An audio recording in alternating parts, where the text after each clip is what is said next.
Let's get one thing straight. This is not a dusty history lesson. This is a financial thriller. It's the story of a global meltdown that came this close to breaking the entire world. And it holds some urgent, frankly terrifying lessons for us right now. Mark this date, July 2nd, 1997. That's the day it all started. In Bangkok, the Thai government made a quiet announcement that would light a fuse across the globe. They were giving up. They could no longer defend their currency. The world was about to change, and pretty much nobody saw it coming. $600 billion just gone. In what felt like the blink of an eye, an entire generation's worth of wealth simply vanished. A continent's so-called economic miracle went up in smoke. And here's the part of the story that should really make you sit up. The cavalry, the world's most powerful financial minds, the people who were supposed to fix it, they didn't just fail. Oh no, they poured gasoline on the fire. So the real question isn't just about what happened back then. It's about you. Can you see the blueprint? Can you recognize the warning signs today? Because the exact same pattern is playing out right now. And by the end of this, you'll know exactly what to look for. Okay, so let's get into it. To really understand the collapse, you first have to understand the miracle. The world was looking at the Asian tigers, places like South Korea and Thailand, and seeing these unstoppable economic machines. But here's the thing. That miracle was built on incredibly thin ice, with 3 fatal flaws just waiting to crack. This right here, this is the blueprint for the disaster. First, you have the dollar peg, which was a promise that seemed to eliminate all risk. That led directly to the second flaw, a massive, unregulated flood of what they call hot money from overseas. And finally, you had the export trap, because when their currencies were tied to a rising dollar, their exports suddenly got way too expensive, and that choked their economies. Let's break down how this chain reaction really worked. So first up, that dollar peg. It was so simple and so dangerous. Countries like Thailand basically said to investors, hey, don't worry, our currency will always be worth this exact amount against the US dollar. To foreign investors, this was like a dream come true. They could pour money into these booming economies and get huge returns with what they thought was zero currency risk. It was basically free money. And this chart shows you exactly what happens when you offer free money. The floodgates just burst open. Capital flowing into the region jumped from $20 billion a year to over $100 billion. This wasn't just a red flag. This was a screaming siren that everyone decided to ignore because the party was just way too good to stop.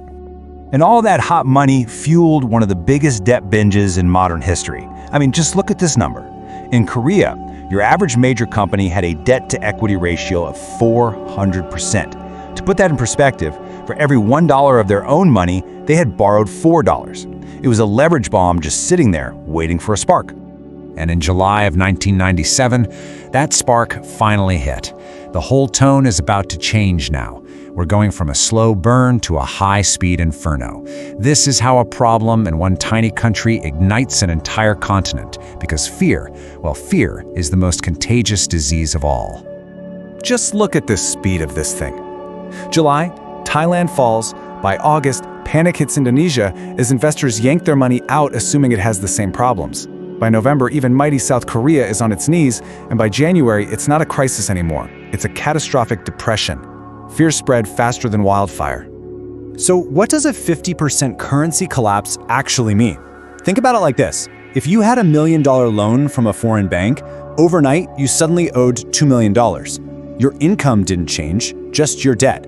Every single company with dollar-denominated debt was technically bankrupt, just like that. And this number, this isn't a recession.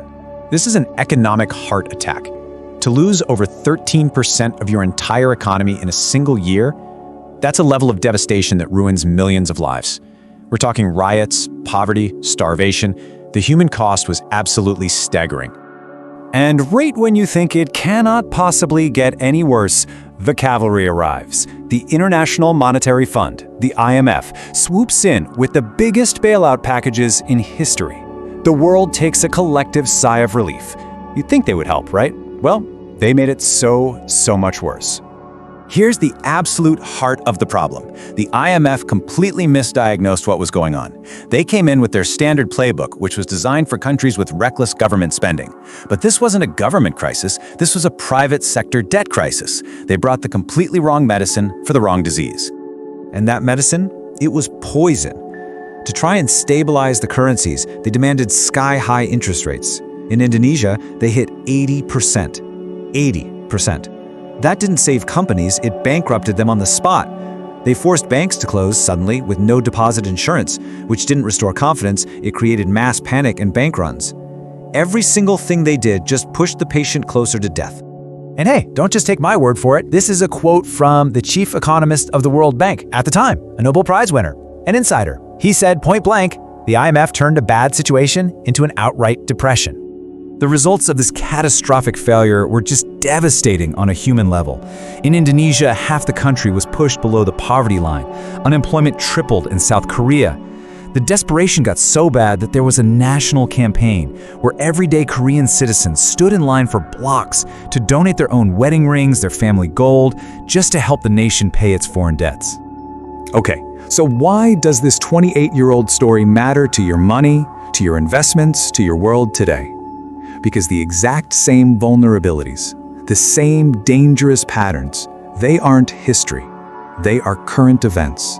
The warning signs are flashing bright red right now.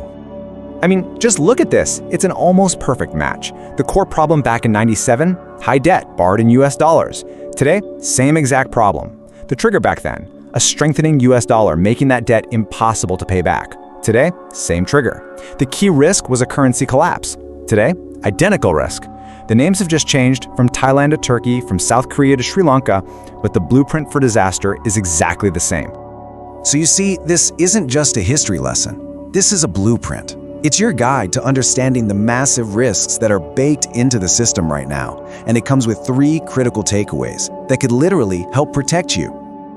So what do we learn? 3 things. Number 1, currency mismatches are a ticking time bomb. If you earn your money in one currency but you owe debt in another, you are one crisis away from total ruin. Second, contagion is faster and more brutal than ever. In our hyper-connected world, panic spreads instantly. And finally, and maybe most importantly, the experts can be spectacularly wrong. Always, always question the official narrative.